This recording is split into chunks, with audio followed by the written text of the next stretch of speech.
মুসলিম পরিচয় যেভাবে সুরক্ষিত হয়। চাকরি, লেখাপড়া, যুদ্ধবিপর্যয় থেকে আত্মরক্ষা ও উন্নত জীবন লাভের আশায় মুসলিম দেশ থেকে বহু মুসলিম অমুসলিম দেশে পাড়ি জমায়। তাদের অনেকেই দীর্ঘ মেয়াদে অমুসলিম দেশে বসবাস করে। আবার কেউ কেউ অমুসলিম দেশের নাগরিকত্ব গ্রহণ করে। অমুসলিম দেশে বসবাসকারী মুসলিমদের সামনে বড় একটি চ্যালেঞ্জ হল মুসলিম পরিচয় রক্ষা করা, বিশেষত অমুসলিম দেশে বসবাসকারী মুসলিম পরিবারের দ্বিতীয় ও তৃতীয় প্রজন্মের সন্তানদের অনেকেই ইসলাম ও ইসলামী জীবনধারা থেকে দূরে সরে যাচ্ছে, মুসলিম পরিচয় ত্যাগ করছে, যা খুবই উদ্বেগজনক। মুসলিম পরিচয় বহনের গুরুত্ব। একজন মুসলমানের জন্য মুসলিম পরিচয় বহন করা অত্যন্ত গুরুত্বপূর্ণ। ইসলামী শরীয়তের দৃষ্টিতে তা অপরিহার্য। পবিত্র কোরআনে ইরশাদ হয়েছে, হে মুমিনরা! তোমরা আল্লাহকে যথাযথভাবে ভয় করো এবং তোমরা মুসলিম না হয়ে কোনো অবস্থায় মৃত্যুবরণ করো না। সূরা আলে ইমরান আয়াত 102। আয়াতের ব্যাখ্যায় তাফসিরবিদরা বলেন, তাকওয়া তথা আল্লাহভীতির জীবনই মুসলমানের জীবন। আর তা হল জীবনের সর্বত্র আল্লাহ ও তাঁর রাসূলের আনুগত্য। মারেফুল কোরআন 2110। পূর্ণ পরিচয় বহন করা আবশ্যক। মুসলমানের জন্য আবশ্যক হল পরিপূর্ণরূপে ইসলামকে ধারণ করা। আংশিক পরিচয় ধারণ এবং আংশিক ত্যাগ করা গ্রহণযোগ্য নয়। মহান আল্লাহ বলেন, হে মুমিনরা! তোমরা সর্বাত্মকভাবে ইসলামে প্রবেশ করো এবং শয়তানের পদাঙ্ক অনুসরণ করো না। নিশ্চয়ই সে তোমাদের প্রকাশ্য শত্রু। সূরা বাকারাহ আয়াত 208।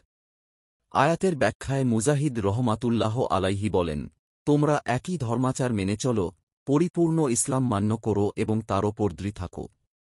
তাফসিরে কুরতুবী 3392। পরিবার রক্ষায় চাই বিশেষ পরিকল্পনা। অমুসলিম দেশের ইসলাম বিমুখ সমাজে পরিবারের সদস্যদের দ্বীন ও ইসলাম রক্ষায় বিশেষ পরিকল্পনা গ্রহণ করা আবশ্যক। যেমন, পরিবারে দিনচর্চার উপযুক্ত পরিবেশ তৈরি করা, শিশুদের প্রয়োজনীয় দ্বীনী শিক্ষা নিশ্চিত করা, পরস্পরকে দ্বীন পালনে উৎসাহিত করা ইত্যাদি। এক্ষেত্রে মহান আল্লাহর নির্দেশ হল, হে মুমিনরা! তোমরা নিজেদের এবং তোমাদের পরিবার পরিজনকে রক্ষা করো আগুন থেকে, যার ইন্ধন হবে মানুষ ও পাথর, যাতে নিয়োজিত আছে নির্মম হৃদয়, কঠোর স্বভাব ফেরেশতারা, যারা অমান্য করে না তা যা আল্লাহ তাদেরকে আদেশ করেন। আর তারা যা করতে আদিষ্ট হয় তাই তারা করে। সূরা তাহরিম আয়াত 6। আগামী প্রজন্মকে রক্ষা করা আবশ্যক। ইসলাম মা-বাবা ও অভিভাবককে সন্তান সন্ততি ও অধীনদের দ্বীনের ওপর প্রতিষ্ঠিত করার গুরু দায়িত্ব দিয়েছে। কেউ যদি এই দায়িত্ব পালনে অবহেলা করে তাহলে পরকালে তাঁকে জবাবদিহি করতে হবে। রাসূলুল্লাহ শাহ বলেন, প্রত্যেক নবজাতক ফিতরতের ইসলামের ওপর জন্মগ্রহণ করে। অতঃপর তার মা-বাবা তাকে ইহুদি, খ্রিস্টান ও অগ্নি উপাসকে পরিণত করে। সহিহ বুখারী হাদিস 1385। মুসলিম পরিচয় রক্ষার উপায়। কোরআন ও সুন্নাহর আলোকে মুসলিম পরিচয় রক্ষার কয়েকটি উপায় বর্ণনা করা হল, যার মূল কথা হল ইসলাম ও মুসলমানের শ্রেষ্ঠত্বের ধারণা অন্তরে ধারণ করা এবং হীনম্মন্যতার শিকার না হওয়া। যেমন: 1. ইসলামী আলো, সমগ্র পৃথিবী ও মানবজাতির জন্য ইসলামী আলো। ইসলাম ছাড়া আলোকিত জীবনযাপন সম্ভব নয়। মহান আল্লাহ বলেন, যারা আল্লাহর সন্তুষ্টি লাভ করতে চায়, এর কোরআন দ্বারা তিনি তাদের শান্তির পথে পরিচালিত করেন এবং নিজ অনুমতিক্রমে অন্ধকার থেকে বের করে আলোর দিকে নিয়ে যান। তাদের সরল পথে পরিচালিত করেন। সূরা মাইদা আয়াত 16। 2. ইসলামী পূর্ণাঙ্গ, পৃথিবীতে যত দ্বীন ও ধর্ম আছে তার মধ্যে আল্লাহ ইসলামকেই পূর্ণতা দান করেছেন। তাই ইসলামকেই ধারণ করতে হবে। ইরশাদ হয়েছে, আজ তোমাদের জন্য তোমাদের দ্বীন পূর্ণাঙ্গ করলাম, তোমাদের প্রতি আমার অনুগ্রহ সম্পূর্ণ করলাম এবং ইসলামকে তোমাদের দ্বীন মনোনীত করলাম। সূরা মাইদা আয়াত 3। 3. মুসলমানই শ্রেষ্ঠ জাতি, মুমিন অন্তরে এই বিশ্বাস লালন করে যে মুসলমানই পৃথিবীর শ্রেষ্ঠ জাতি। তাই মুসলিম পরিচয় ধারণ করা লজ্জার নয়।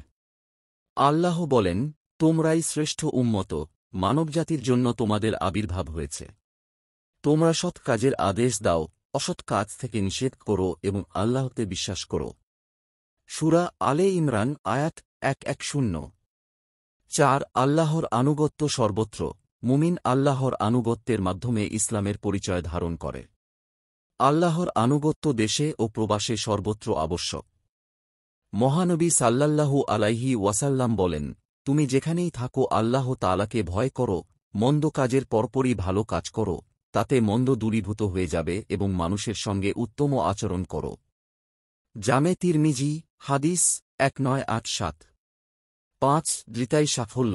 প্রতিকূল পরিবেশে ঈমান ও ইসলামকে আঁকড়ে ধরা এবং তার উপর দৃঢ় থাকাই সাফল্য। মহান আল্লাহ বলেন, নিশ্চয়ই এই কোরআন পথ দেখায় সেই পথের দিকে, যা শুদ্রী ও সৎকর্মপরায়ণ মুমিনদের জন্য সুসংবাদ দেয় যে তাদের জন্য আছে মহাপুরস্কার। সূরা বনী ইসরাইল আয়াত 9। 6 সুপথে চলার সুফল নিজের। সুপথে চলতে কষ্ট হলেও এর সুফল ব্যক্তি নিজেই ভোগ করবে। ঈর্ষাদ হয়েছে, যে ব্যক্তি সৎপথ অনুসরণ করে, সে সৎপথ অনুসরণ করে নিজেরই কল্যাণের জন্য। আর কেউ ভ্রান্ত পথ অবলম্বন করলে তুমি বলো, আমি তো কেবল সতর্ককারীদের জন্য একজন। সূরা নামল আয়াত 9-2। 7 পরকালই প্রকৃত ঠিকানা। মুমিনের প্রকৃত ঠিকানা পরকাল। তাই সে পার্থিব স্বার্থের জন্য পরকালকে ক্ষতিগ্রস্ত করে না। আল্লাহ বলেন, কিন্তু তোমরা পার্থিব জীবনকে প্রাধান্য দাও, অথচ আখিরাতই উৎকৃষ্টতর এবং স্থায়ী। সূরা আলা আয়াত 16-17। পরিচয় ত্যাগের ক্ষতি। কোরআন ও হাদিসের একাধিক স্থানে মুসলিম পরিচয় ত্যাগ করার ব্যাপারে হুঁশিয়ারি উচ্চারণ করা হয়েছে। রাসূলুল্লাহ সাল্লাল্লাহু আলাইহি ওয়াসাল্লাম বলেন, যে ব্যক্তি যে জাতির সাদৃশ্য গ্রহণ করে সে তাদের অন্তর্ভুক্ত। সুনানে আবি দাউদ, হাদিস 4031। অন্য হাদিসে নবীজি সাল্লাল্লাহু আলাইহি ওয়াসাল্লাম বলেন, দাড়িচুলের শুভ্রতাকে পরিবর্তন করো, আর ইহুদিদের অনুকরণ করো না। সুনানে নাসাই, হাদিস 5073। মনে রাখতে হবে, কোনো অমুসলিম ব্যক্তি, সমাজ ও রাষ্ট্রকে ইসলাম ও ইসলামের পরিচয় ত্যাগের মাধ্যমে সন্তুষ্ট করা সম্ভব নয়। কেননা তারা মুসলিমদের ঈমানহারা না করা পর্যন্ত সন্তুষ্ট হয় না। পবিত্র এই বাস্তবতায় তুলে ধরা হয়েছে। আল্লাহ কতই না চমৎকার বলেছেন, ইহুদি ও খ্রিস্টানরা তোমার প্রতি কখনো সন্তুষ্ট হবে না, যতক্ষণ না তুমি তাদের ধর্মাদর্শ অনুসরণ করো। বলো, আল্লাহর পথনির্দেশই প্রকৃত পথনির্দেশ। সূরা বাকারাহ আয়াত 120। আল্লাহ সবাইকে স্বদেশে ও প্রবাসে ঈমান ও ইসলাম রক্ষা করে চলার তৌফিক দিন। আমিন। দিন প্রচারের উদ্দেশ্যে ভিডিওটি শেয়ার করুন, পেজটি ফলো ও লাইক দিন এবং চ্যানেলটি সাবস্ক্রাইব করুন ও লাইক দিন। জাযাকাল্লাহু খাইরান।